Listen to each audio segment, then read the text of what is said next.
ಚನ್ನಬಸವೇಂದ್ರ ಸ್ವಾಮೀಜಿಯವರ ದಿವ್ಯಪಾದ ಕಮಲಗಳಿಗೆ ನಮಸ್ಕರಿಸಿ ಶ್ರೀಮಠದ ಪೀಠಾಧಿಕಾರಿಗಳು ವಿಶ್ವ ಕುಟುಂಬಿ ನಿರಾಭಾರಿ ಸಾಧು ಚಕ್ರವರ್ತಿಗಳಾದಂಥ ಪರಮ ಪೂಜ್ಯ ಶ್ರೋತ್ರಿ ಬಂದ್ಬಿಟ್ಟ ಡಾಕ್ಟರ್ ಶಿವಾನಂದ ಭಾರತೀ ಅಪ್ಪಾಜಿಯವರು ಶ್ರೀ ಚಂದ್ರಕೇಶವ ಸಾಷ್ಟಾಂಗ ಪ್ರಣಾಮ ಸಲ್ಲಿಸಿ ಆತ್ಮೀಯರೇ, ಈ ಹಾರುಗೇರಿಯಲ್ಲಿ ಶಿವರಾತ್ರಿ ಸಪ್ತಾಹವು 1926ರಲ್ಲಿ ಪ್ರಾರಂಭವಾಗಿ ಈ ವರ್ಷದ ಶಿವರಾತ್ರಿ ಸಪ್ತಾಹವು 99ನೇ ವರ್ಷಕ್ಕೆ ಪಾದಾರ್ಪಣೆ ಮಾಡ್ತಾಯಿದೆ. ಇದು ಶ್ರೀ ಚನ್ನಬಸವೇಂದ್ರ ಮಹಾಸ್ವಾಮೀಜಿಯವರು 1926ರಲ್ಲಿ ಪ್ರಾರಂಭ ಮಾಡಿದಂಥದ್ದು.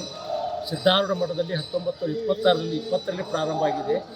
ಅದಕ್ಕಿಂತ 6 ವರ್ಷ ನಂತರ ಇಲ್ಲಿ ಹಾರುಗೇರಿಯಲ್ಲಿ ಚನ್ನಬಸವೇಂದ್ರ ಮಹಾಸ್ವಾಮೀಜಿಯವರು ತಮ್ಮ ಸ್ವಹಸ್ತದಿಂದ ಅಗ್ನಿಕುಂಡವನ್ನು ನಿರ್ಮಾಣ ಮಾಡಿ ಇಲ್ಲಿ ಯಾವಾಗಲೂ ಓಂ ನಮಃ ಶಿವಾಯ ಮಂತ್ರದ ಘೋಷಣೆ 7 ದಿನಗಳ ಪರ್ಯಂತರವಾಗಿ ಹಗಲು ರಾತ್ರಿ ನಡೆಯಬೇಕೆಂದು ಅವರ ಸಂಕಲ್ಪದ ಮೇರೆಗೆ ಇಲ್ಲಿವರೆಗೆ ನಡೆಯುತ್ತಾ ಬಂದಿದೆ.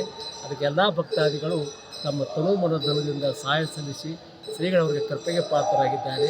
ಅಗ್ನಿಕುಂಡದ ಮಹತ್ವ ಎಂದರೆ ಅದು ಯಾರು ತಾವು ಇಚ್ಛಿತ ಫಲವನ್ನು ಬೇಡುತ್ತಾರೆ ಆ ಪ್ರಸಾದವನ್ನು ಹಚ್ಚಿಕೊಂಡರೆ ಆ ಪ್ರಸಾದದಿಂದ ಒಂದು ವರ್ಷ ಒಳಗಾಗಿ ಅವ್ರ ಕಾರ್ಯ ಪೂರ್ತಿ ಆಗುವಂಗೆ ಶ್ರೀ ಚನ್ನಬಸವೇಂದ್ರ ಮಹಾಸ್ವಾಮೀಜಿಯವರು ತಮ್ಮ ಅಮೃತಾಸ್ತ್ರದಿಂದ ಪ್ರಾರಂಭ ಮಾಡಿದಂಥ ಅಗ್ನಿಕುಂಡ, ಅದರಲ್ಲಿ ಎಲ್ಲ ಫಲವನ್ನು ಕೊಡುವಂಥ ಕಾಮಧೇನು ಫಲಪಕ್ಷವನ್ನು ಮಾಡಿದಂಥ ಅಗ್ನಿಕುಂಡ. ಈ ಅಗ್ನಿಕುಂಡದಿಂದ ಭಾಳ ಮಹತ್ವ ಇರ್ತದೆ.